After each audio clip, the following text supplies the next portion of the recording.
And what's going on, everybody? Welcome on into the Check Your Brain podcast.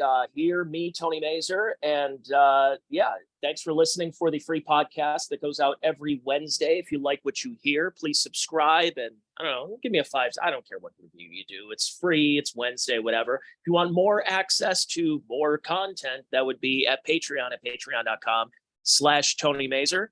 And making a return appearance here on this podcast. He was on about 2 years ago.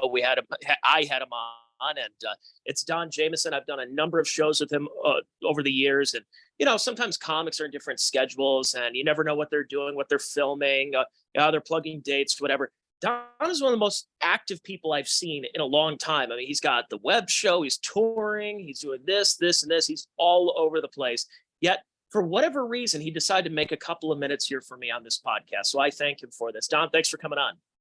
Well, I haven't been sexually active in a while. So this is that time that I'm saving by not being sexually active, is talking to you. And here's the thing, Tony, and this is why I have always liked you a lot, man. It's like you reached out to me. You're like, hey, I know you're coming to play the Funny Stop. Let's jump on together. And so you could promote the gigs out there in Ohio as well as whatever else we're going to talk about. But that means a lot because, look, like all of us, man, you're running 18 different directions. I got that Jamieson show I'm doing now. I got the new thing that rocks. And so, yeah, sometimes you get caught up. And the next thing you know, Pete from the Funny Stop is screaming at you like, what press are you going to do? Well, yeah, exactly. Well, and the worst part is I've every time you come through town, I always make a chance to see you anytime. But in the past couple of years, you've now come around the same weekend in June, and it's always my anniversary weekend. So what am I going to do? Take my wife out to a nice dinner? We go to a hotel? Maybe we leave town for a couple of days? Or do I go to the Funny Stop to see Don Jamieson for the 82nd time? So it's kind of tough to weigh that out. Well, don't forget, there's a Pizza Hut across the street, so you can really do it up. Yeah, well, it's not the buffet though. That's the problem. Is if it were the buffet, then it'd be a little bit more. I can, hide jewelry in the salad bar. But you came. I think last year you were doing the Heaven and Hell tour. I believe that's what it's called, or the Good and Evil with Mark Riccadonna, and obviously you came from Comedians at the Compound. You still do your show, that Jamieson show, but also what I wanted to talk to you about is this new That Rock show. And so you, Eddie Trunk, and Jim Florentine all got together. You brought the band back together. You guys have done a lot of one-off shows over the years since the end of that metal show. But one thing I always say about that show was it served its purpose. It served its purpose for the time, kind of like Red Eye over on Fox News. It was the days where, there is internet, there is social media, there is YouTube, but there's a lot of people who are still straggling with cable TV and that they'll stumble upon something. And you guys built up a huge to this day, and you guys just, I guess, decided, let's do it again. Yeah, well, Rolling Stone named us one of the top 50 stumbled upon shows of all time. So yeah, well, that was the thing, Tony. It's interesting you say that, because the one thing about our little show that could, for 14 seasons, which still blows my mind, is that the one thing about being on a tiny network like VH1 Classic, not regular VH1 Classic, which is like the Stephen Baldwin of TV networks, right? But they got nothing else to air on that network. So they repeated our show so many times. Eventually, if you were flicking through the channels, you might have caught us. I was visiting a relative today in the hospital, and the male nurse came in and was like, oh man, I'm a big fan of yours. I used to watch that metal show. So, male nurse, I'm assuming a big Rob Halford fan, right? Absolutely. Big fan of the Metal God. And, I don't want to misgender him or anything, but of course, he was very complimentary, and the fans all have. I mean, we've been off 7 years now, Tony, and it's like still to this day, the fans are like, when are you bringing it back? When are you bringing it back? And the truth is, like, the three of us never separated.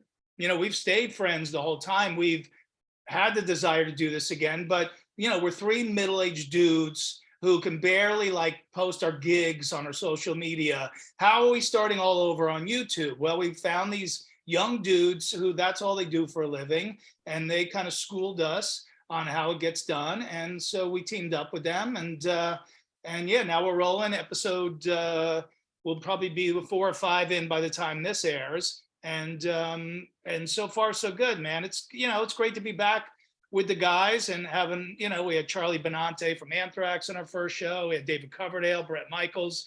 So the guests are kicking ass and we're doing our thing. And so far people seem to be digging it. Also, what I like about your shows, you guys don't stay in a specific time period. You're not like, nope, we are only doing late 70s to about 1987. We're only going to fixate on that. You're bringing Corey Taylor on. You're bringing some of the newer metal guys up, because who were they influenced by? They were influenced by the people that you've had on maybe last week. And that's what's great about it, is you are introducing possibly a 65-year-old guy who's, I'm a Slayer guy, I'm a Motorhead guy, I'm this, and then you introduce them to a band that came out in the last 5 to 10 years, and they're like, well, these guys kick ass, they're pretty good. So you guys, what I like is you don't pigeonhole yourselves into a specific time period, and you're able to be flexible enough where you can interview like the guys from Deep Purple and the guys from Black Veil Brides. Oh, absolutely, man. Of course. And the thing is, and I haven't even gone like full death metal mode yet, which is coming. I just got to find the right spots for it, because I'm massive death metal fan. But yeah, that's what happened with the TV show too. Is like it was called That Metal Show.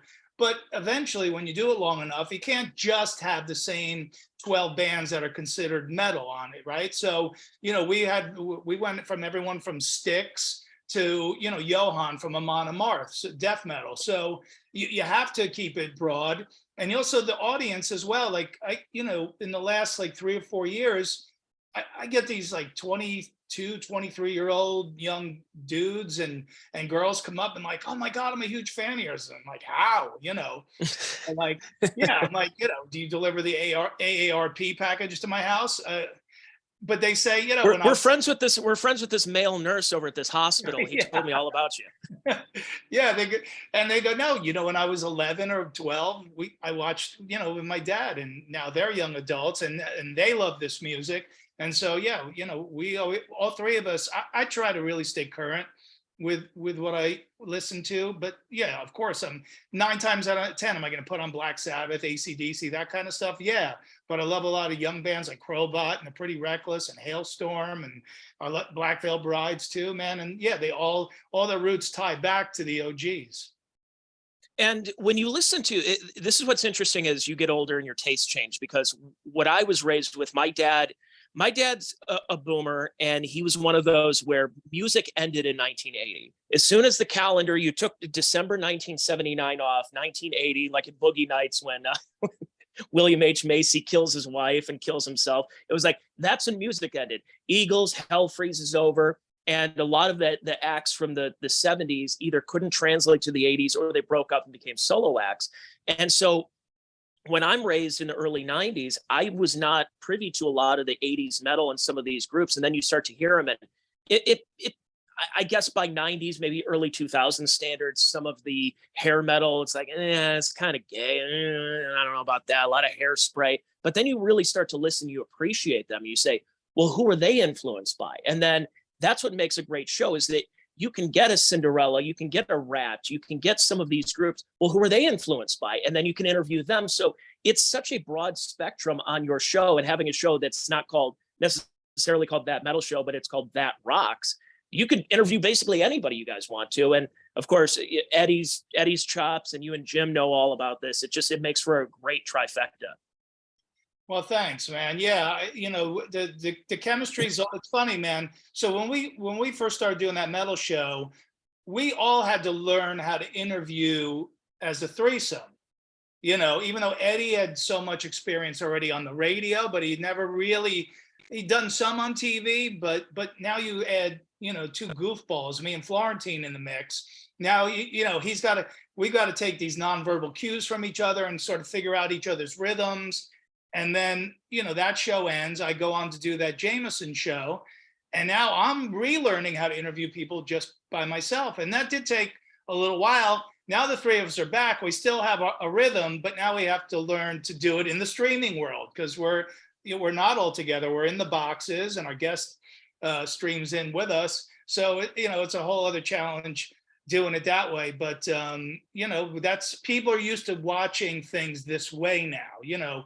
Most people watch YouTube on their flat screen, and it's not so weird to see a guest in a box, because of COVID. A lot of the proper late night shows, which I don't watch, but they were Zooming people in. Everyone does Zoom now. Everything's a goddamn Zoom. At any meeting you have, I'm going to send you a Zoom link. No, I just need to talk to you for 5 minutes, dude. I don't need to see your face.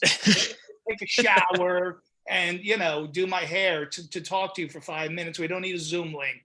But that's the age we live in, and that's an advantage again to us. These middle-aged dudes trying to kind of recreate what we did before, but do it here in the modern age. Yeah. It's, well, when you say about the modern age, it's kind of interesting because I'm a huge Pantera guy.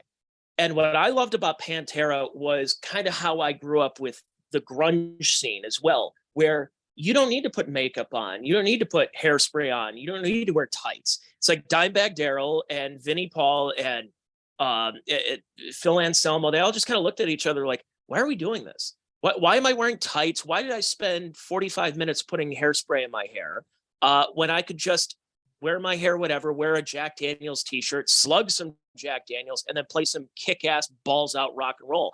And I noticed how a lot of that all changed at that time. And I know you were kind of around, you were doing comedy, you were doing some stuff, and you worked, I believe you worked with MTV at that time, right? You were doing some stuff with them. What was it like, that changeover? Because it's an interesting period of rock where there were people who went to like the Vanilla Ice and the MC Hammer, kind of the hip hop, and it just never really did too much from that era. Then others went into the rock era. What was that transition like? Did you try to hold on to those roots from the 80s by the time it got to about 91, 92? Or were you like, no, I'm open to listening to some Pearl Jam. Hey, this Soundgarden sounds really good. Like, what was it like with you?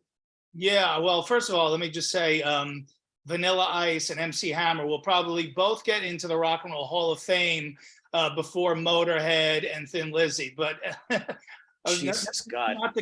Not to go off course. But Tony, it's interesting because a guy like you who grew up in the 90s, it's funny because you discover the originators backwards. Where people who grew up with Alice in Chains and Soundgarden, and then they hear Black Sabbath and they go, "Oh, they stole Soundgarden's sound." It's like, no. Like, if you didn't know the timeline, you'd think Sabbath stole, what Soundgarden was doing. But I think a lot these bands, the '90s bands made it their own. I liked some of them. I didn't like all of them. My favorite of all of them was Alice in Chains because one of the things that we lost in heavy music, and it's still kind of lost today, man, is the edginess and that sort of the rebelliousness and the just the, like, Alice in Chains is one of those bands, like, you knew they were doing heavy drugs and you didn't know if they'd make it to the show, like there was this mystique about them that, wow, who are these guys? And that's what I really liked about those guys. You knew Lane was this tortured soul. And of course, the riff sounded very much like Sabbath. But I always loved that mystique about those guys. Soundgarden, of course, those guys were super heavy. And so I got into some of it. But yes, I always kept to my roots. But, along the way, like I still do today, is I try to find weed out the stuff that I like, the stuff that I don't like. And, the bands that have stood the test of time, like Alice in Chains, like Soundgarden did until 2017. Unfortunately, we lost Chris. But like those bands and Pearl Jam even now, they're just like great rock bands now. There's no label on them. If you survive that, and same with the hair bands. Like if the hair bands survived the 90s, and got into the 2000s, now you're just a great band. There's no label on you anymore. Like, you made it. Well, they made such a comeback, the hair metal groups, because if they hung out just a little bit longer, you had to play a couple of rib burn-offs, and you had to do a couple of these and parties in the park, and there were like free shows for the fans. But if you just hung on a little bit, and then by the time the LimeWire stuff and YouTube, that they made this massive, massive comeback. And now you're seeing, Poison sells out everywhere. But Yeah. Poison, if you think about it, 20 years ago, it was like, Poison, yeah, okay. And then now, no matter, Sebastian Bach's another example. You're like, yeah, Skid Row, they had 2 songs, come on.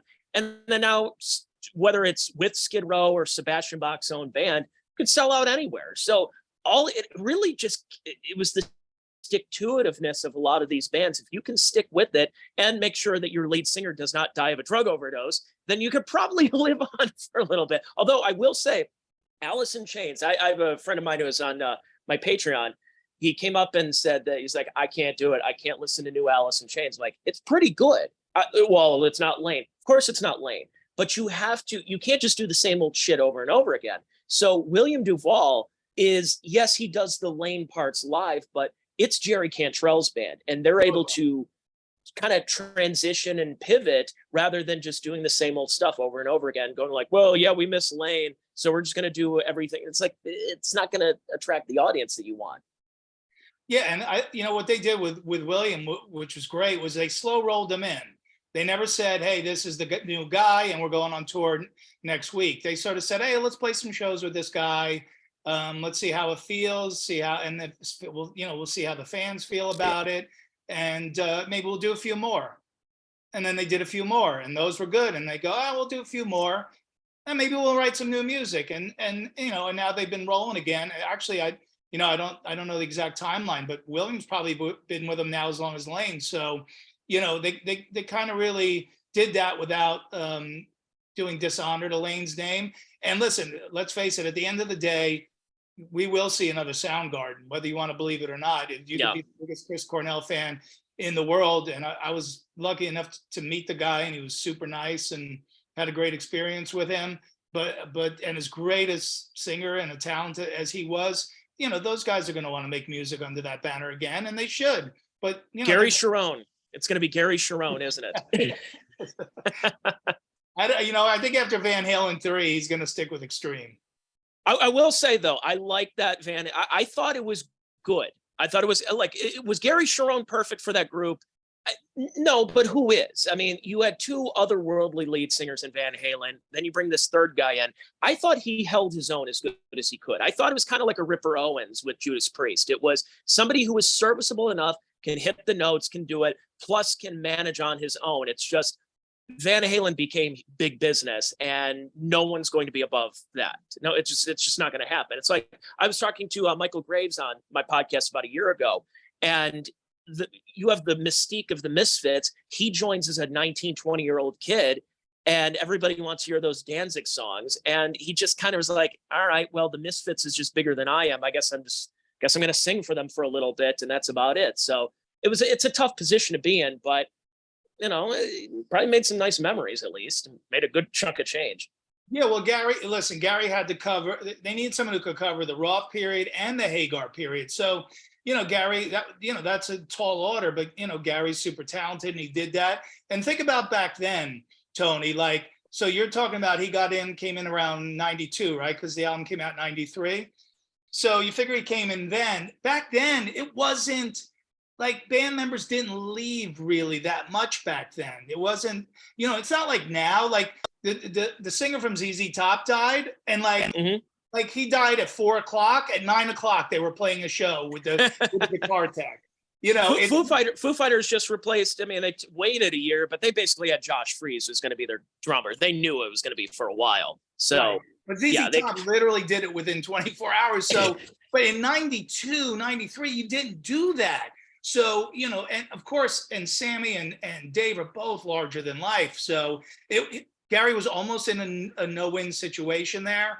I think there's some love for that album in retrospect, when it's kind of like the Motley Crue album with John Corabi. Now with time in the rearview mirror, people can look back on it and just listen to it as it is and not go, oh, that's not Vince Neil, or that's not a Motley album. It's like, who cares? Do you like the album or you don't? It's tougher back then than it is now. Now they go, okay, you're out. We plug the next guy in.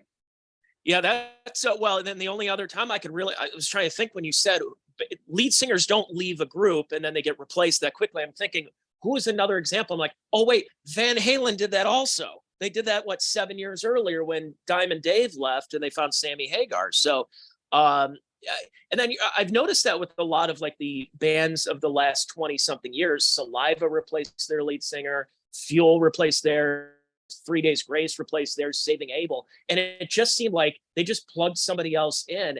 And then the lead singer, who's not in the group anymore, goes on their own and says, "Hi, this is so and so. I used to be the lead singer of this band, and I'm going to play all their songs." And you go, "Oh, okay, I guess I'll listen to 1/3 or 1/4 of this band because it's the lead singer who filled out the rest of his group." Or some band just, they live on based on the name recognition of the lead singer, and they just continue replacing everybody else, like Sponge did. Well, There's no original members anymore. well, except Vinny, yeah, dude, there was, I guess it was last year. I guess last year was the 30th anniversary of Skid Row, Slave to the Grind. Sebastian went out and toured with it with his band, and Skid Row, with their singer at the time, went out and toured on it too, and they both played the whole album. So it's sort of like, all right, who do I want to see? Do I want to see the original guy who sang it, who has a great band with him, or do I want to see the band but with a different singer who's not Sebastian? Yeah, it's different. And then guys got to make money nowadays. It's a lot tougher with the record companies and the Spotify. Like, hey, for every 200,000 streams, we get $5. Yeah, okay, I wish. Really tough. 5 cents, dude. Good Lord. I mean, that's got to be tough. And so in the days of, you would put an album out and you would tour to promote the album. Now you put an album out to tour, just to tour. You're basically just touring right now. T-shirts. Mm-hmm. Yeah. Yeah. And then the third, you're paying $35-$40 a t-shirt. Everyone's like, gosh, that's really expensive. And I think I talked to Florentine about this, where it was the scale of whatever group is headlining. So if you guys are doing a show with, let's say, Metallica's the headliner, and Metallica's t-shirts are $45, the Don Jamieson or the Jim Florentine t-shirt also has to be $45. And everyone's like, why the fuck do I want to pay this much for a t-shirt? It's like, it's above my pay grade. It's above my head right now. Don't blame me.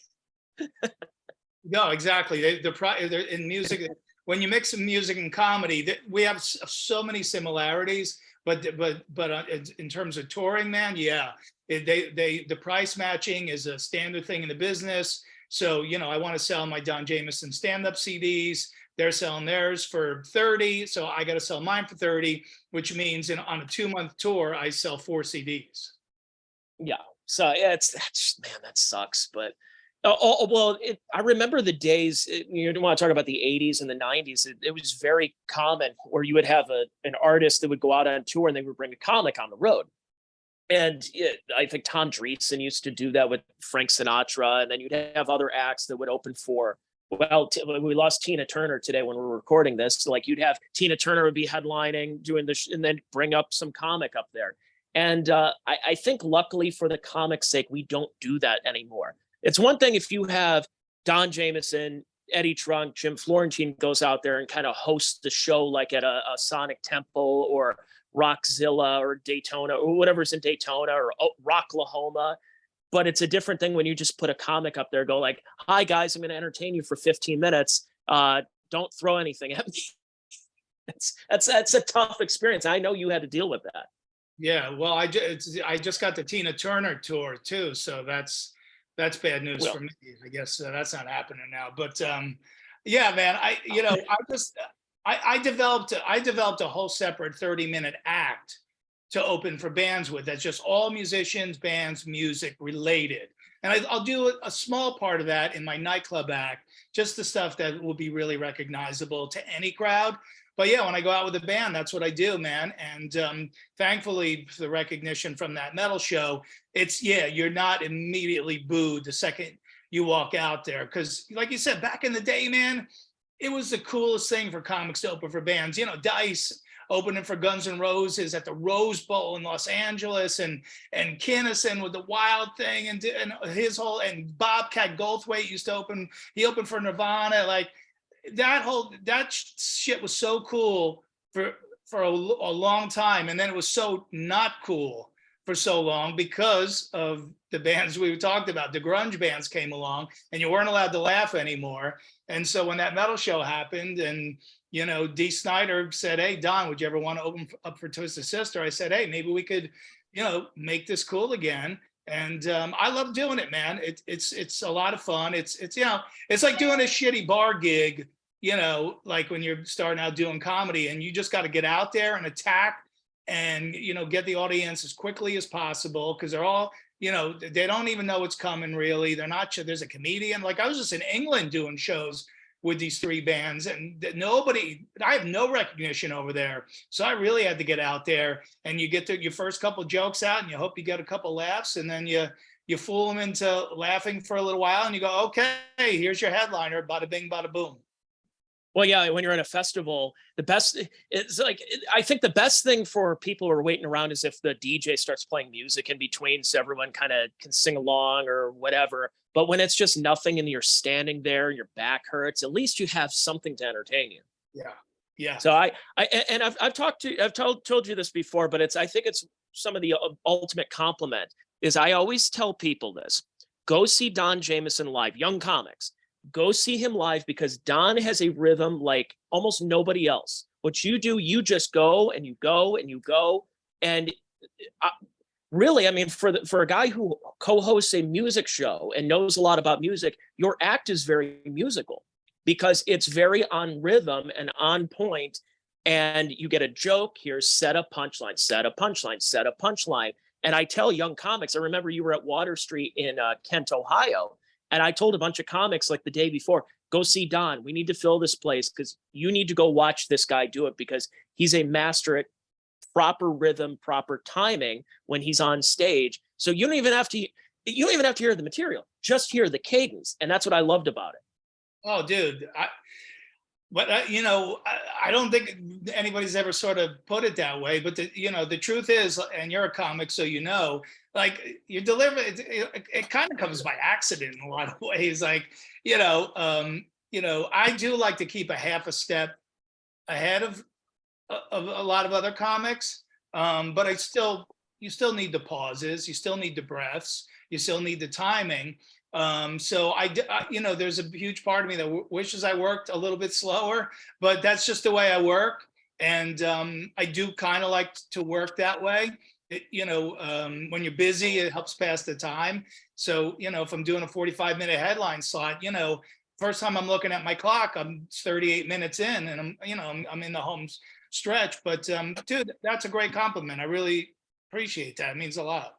Well, because like when I say it's musical, because every so often, you'll go up on stage and like, especially if you're a younger comic or like where I'm at, less than a decade into doing it, you'll go up there and you'll just have diarrhea of the mouth and your 15 minutes you're going up there, you blew through it in 6. So what am I going to do the rest of the time? What I like is that you kind of do, like, even though you say you go fast, you slow it down and exactly, here I'm going to do this joke. This is where here's the Kiefer Sutherland joke. Here's this joke and this, and it's very regimented. And I like the fact that if you're a young comic who's going to watch and try to emulate something, I would want somebody to emulate rather than just straight material. It's proper structure. It's all like when you start out in comedy and you want to get a joke book, like, how do you write the proper joke? And it's like, well, you can't. I mean, I guess you could say, here's your setup, here's your punchline, but what do you do in between there? How do you write that proper joke? And at least if you have some kind of structure to base yourself off of, I think that's something to really emulate and model. Yeah, you could look at any comic and sort of, if we're all gonna have our own rhythm, right? Now that doesn't, you can take a lot of cues and good things from that comic, but it doesn't mean that needs to be your rhythm, and that's where a lot of comics do make a mistake, because they'll see somebody high energy like me kill, and they'll go, okay, I got to be more high energy. No, you don't. But what you could take from it is all the things that you just said, which we don't need to repeat, because Stephen Wright has a certain energy, and he's a monotone one-liner guy, but there is an energy to what he does. So no matter how it comes out of your mouth, Tony, we've all seen, and you could probably throw me in this group, comics whose material was not that strong, but their performance level was so high that they kill. And you're sitting, and it's like if you read the jokes on paper, you go, how does this guy kill every night? But because he's got a good rhythm, he's got timing, he's got performance, energy, and so that can carry you through for people who aren't strong writers. If you're a great performer, you know that. And then there's other guys who are great writers, right? But they have no rhythm on stage. I mean, I sit in the back of rooms sometimes and I'm watching somebody, I'm snapping my fingers like, let's go. Pick up the pace. But not to be like me, but there's a rhythm. Well, and there's also the stage presence too. And I always heard, and I'm sure you know about this, but Dice would talk about that. And every time I get on a comedy stage, I don't care if it's a shitty basement bar gig or if I'm up on an actual comedy stage, Dice always said, this is a stage. Remember, this isn't just you standing up there like an asshole with your microphone and there's a spotlight and you have a drink next to you on a stool. Use the stage. Like, you don't have to overact, but think of it as you're an actor and you're performing on Broadway. That stage is yours and you're the only person up there and there's nobody else that's going to be up there.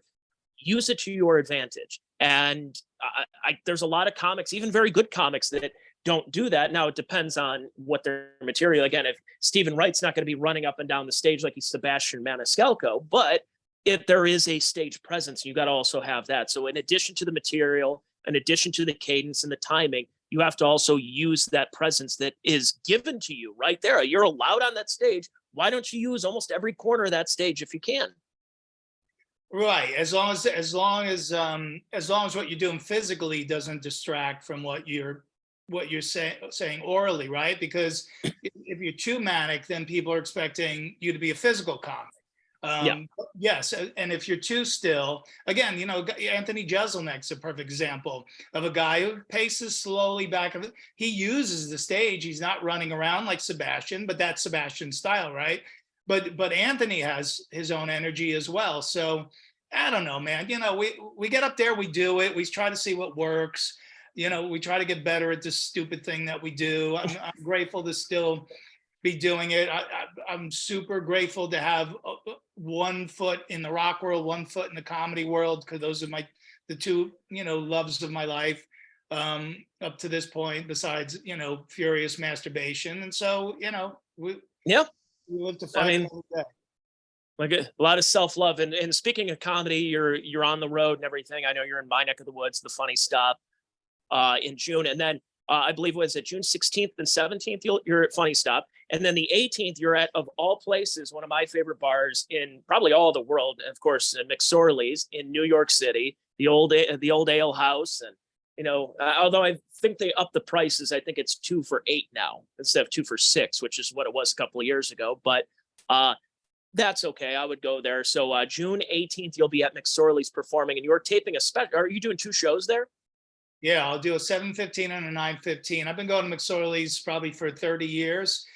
And we were just, me and a bunch of friends were in there, you know, a few months ago. And I was like, why don't I just do my special here? You know, I certainly spent enough money in here. So, you know, I think they'd be open to the idea. And the owner was like, yeah, we've really never done anything like this before. But I said, well, how much to rent it out for the night? And she goes, you've already paid for it here. So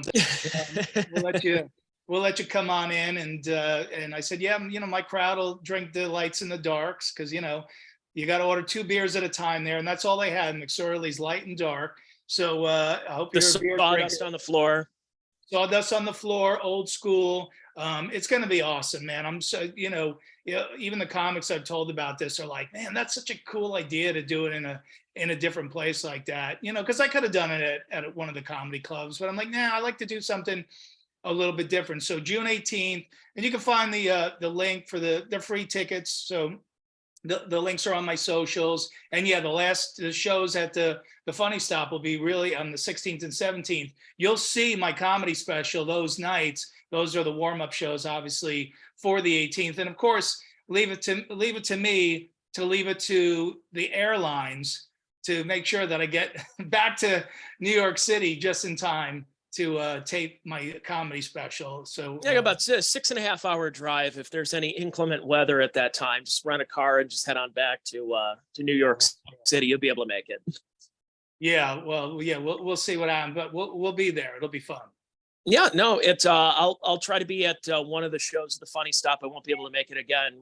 My anniversary is the 19th, so I'm not gonna won't be able to fly to New York City to go see this. And my wife, like, again, what would I rather go on? Nice dinner or go to New York and go to McSorley's and go see Don Jamieson? And although I think she loves McSorley's. I took her there one time. She's like, I love this place. And every time I'm there, I take a picture. I take a picture out of the bathrooms. Like, there's like 2 people you can even fit in that bathroom. The marble stalls are the greatest. So I'll give any amount of money if that place ever closes to take one of those marble urinals out of there and install it in my house. It's just, you feel like a king whizzing in that place.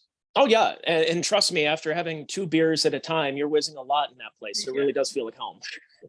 So, and then of course, That Rocks on YouTube. You also have That Jamieson Show on Compound Media every Tuesday. And anything else you want to plug? That's it, man. I really appreciate everything, man. And, hope we get to work together again soon. I don't know who's on my shows at the Funny Stop, but obviously, just give Pete a call. He's not going to be there that weekend. I'm so bummed out, man. We're not going to have the Lebanese lunatic there that weekend, but hopefully if you can make it down, that'd be great. But yeah, it's always a pleasure spending a little time with you. And I love what you do when I'm not on your podcast. I enjoy all you guys. I don't know who's friends anymore, who's now enemies. We don't know. It's like professional wrestling, these podcasts now. Is the Shuley Network still friends with Chad? Are you still doing a thing with Chad? Does Kevin Brennan like Chad? Is Levy? I don't know what's going on. I like all you guys. I watch all your stuff. That's my favorite thing is, and I don't want to give any names out, but there's a lot of like really famous comedians and famous people who are following these whole podcast wars. There's a lot of people who are interested. And Brian Johnson was one of them. I was very surprised that he knows everything about what's going on. I'm like, Brian Johnson, he's like, oh yeah, my wife and I watched Chad and Kevin and Bob Levy go back and forth. And I'm just like, he knows more than I do. And I'm like directly a part of this now. It's great, man. It keeps everything interesting. And like I said, I'm the things I'm on that Jamieson Show and That Rocks are the only ones that I know that have no drama. So when you need a deep breath from the drama, come over and see me. But you guys are also entertaining and make it so cool. And again, lucky that we have this, man. It's a zooming world, my friend. Yeah. Well, are you guys taking That Rocks on the road at all? Doing any like cruises again or anything like live events? Yeah. Well, as soon as this, really, kind of goes into autopilot, and we sort of have, all our subscribers on board and everything. We're gonna have merch. We'll go out and do the things on the road again like we used to with that metal show. And hopefully, we'll see where it blasts off to.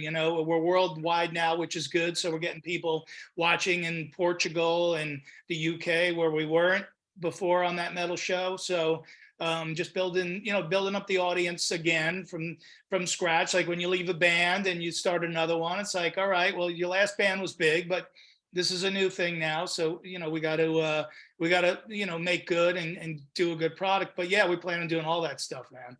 That Rocks with Eddie Trunk, Jim Florentine, Don Jamieson on YouTube, and go check him out. And check if you're in New York City, June 18th at McSorley's, 2 shows, free tickets. Go check him out on social media.